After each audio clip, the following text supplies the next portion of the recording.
I wrote this during church today, and I really like it. Pardon me. I'm here sitting in a pool of filth. I'm looking straight down at myself.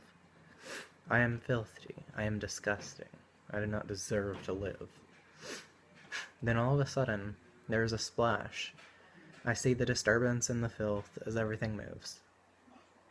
I feel a hand under my chin. It lifts my head up, and I look. There is a person standing there. He says, "Follow me." He grabs me by the hand and helps me up.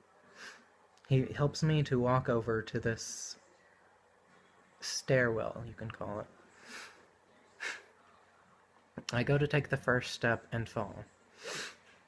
I keep doing this, but each time I take a step, I get farther and farther.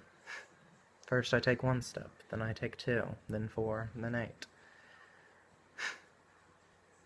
But I always keep falling, no matter where I am.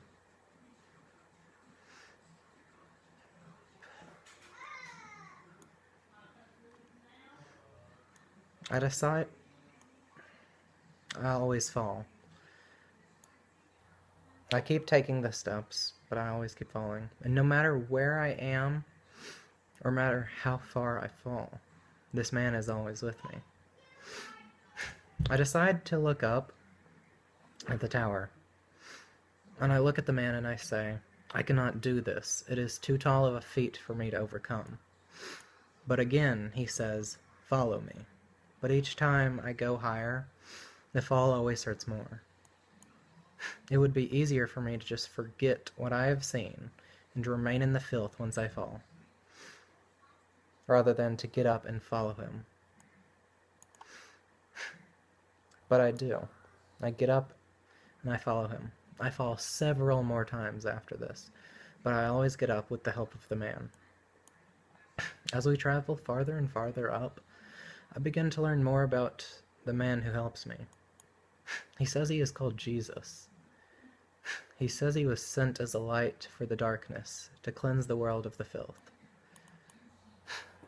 When we finally reach the top of the tower, Jesus walks over to the man sitting at the top, and he says, "I would like to introduce you to someone. This is my Father. This is the God of all the heavens and of earth." I stand there and don't have a clue what to do, when all of a sudden Jesus walks me over to him and says, my Father has a very special plan for you. You are to do as I do, to follow my path, as I have done for you." As I look at him, I see wounds begin to form in his hands, a hole in his side. I see a crown of thorns appear on his head. And he says, "I have died so that you and the whole world, that you may be saved. Now take what I have given you, everything you have learned, and go into the world." He walks me to the very edge of the tower. He tells me, "Go into the world. He will always be with me, no matter where I go." I get to the edge and sit down. I begin to cry. I can't do this. I'm not strong enough. But again, Jesus says to me, "I will help you along every step of the way. And with those you help as well, I will be with them." I slowly begin to lower myself down, and I am hanging on by one hand, and I cry out, "My God, Jesus, I am not ready." He says to me, "Let go. To have faith in everything, and everything will be all right." And I let go, not only of the ledge, but also of all the doubt, all the pain of the world, and trust that God will keep me safe. I land in the water, and as I look around me, there are so many people sitting in the filth of the world. I had never seen them before until now. I walk up to a child, and I put my hand under his chin.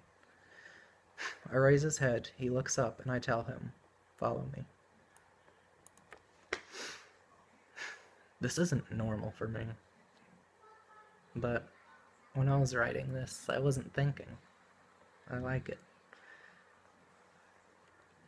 If you like these things, I can do different types of things. Just leave a comment if you like it. Goodbye. Thank you.